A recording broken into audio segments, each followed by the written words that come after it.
En 1983, Mullis concibió una técnica que se ha usado para amplificar fragmentos de DNA específicos. Esta técnica se la denominó reacción en cadena de la polimerasa o PCR.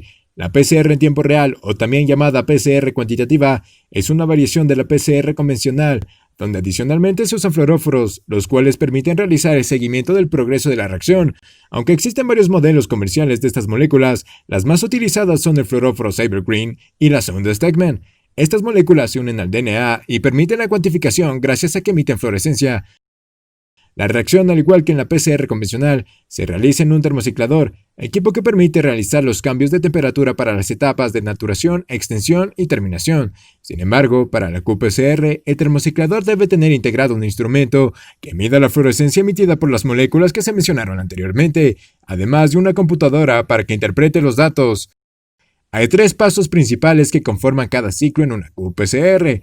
Las reacciones generalmente se ejecutan durante 40 ciclos. Si se usara sonda Stegman, el procedimiento sería así. La desnaturación es el primer paso de la PCR y tiene como fin denaturar el ADN bicatenario en cadenas simples a 95 grados centígrados.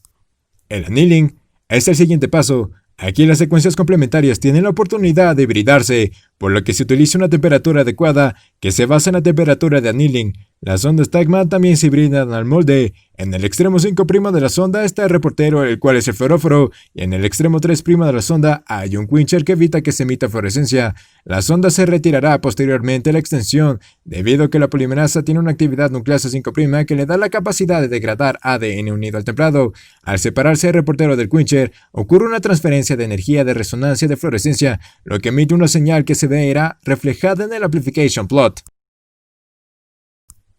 El último paso de la PCR es la extensión. Ocurre entre 70 y 72 grados centígrados, donde la actividad del ADN polimerasa es óptima y la extensión del cebador se produce a velocidades de hasta 100 bases por segundo. Cuando un amplification en qPCR es pequeño, este paso a menudo se combina con el paso de annealing, utilizando 60 grados centígrados como temperatura.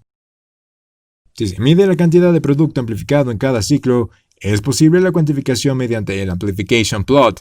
Este gráfico obtenido por el equipo muestra en el eje X el número de ciclos de la PCR y en el eje de las Y la fluorescencia emitida por el fluoróforo durante la reacción de amplificación, que es proporcional a la cantidad de amplicón. En esta gráfica se divisan 4 fases: una fase inicial con fluorescencia basal de la sonda, una lineal base donde se encuentra un ruido y que delimita la fase exponencial donde se ha empezado la reacción, una fase lineal donde la cantidad de producto se dobla en cada ciclo y una fase plateada donde alguno de los reactivos se ha terminado. Justamente en la transición de la fase exponencial a la lineal se delimita el ciclo de threshold, que es el número de ciclo en el que la señal fluorescente de la reacción cruza el umbral. El CT se usa para calcular el número de copias de ADN inicial, ya que el CT es inversamente proporcional a la cantidad inicial, es decir, a un menor CT, mayor número de material inicial.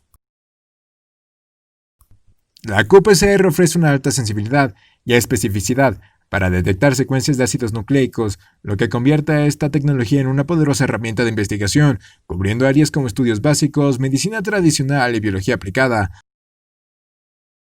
Por esta razón, la qPCR posee varias aplicaciones, como por ejemplo, el análisis de expresión génica, es decir, análisis de ARN mensajero.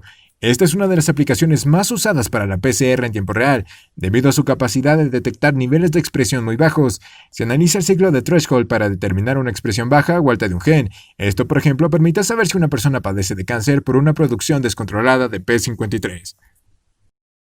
Análisis de variación genética y mutaciones. Para poder reconocer estas variaciones, se utilizan fluoróforos reversibles, ya que estos permiten realizar curvas de melting que pueden ser de alta o baja resolución.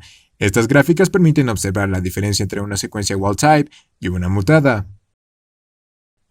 Detección de microbios. Sirve para dar un diagnóstico rápido de una enfermedad causada por una infección que necesita ser tratada de urgencia. Además, se puede unificar una retrotranscripción a la qPCR. Esto último es lo que se aplica para el diagnóstico de SARS-CoV-2. Gracias y no olvides que la ciencia es fascinante.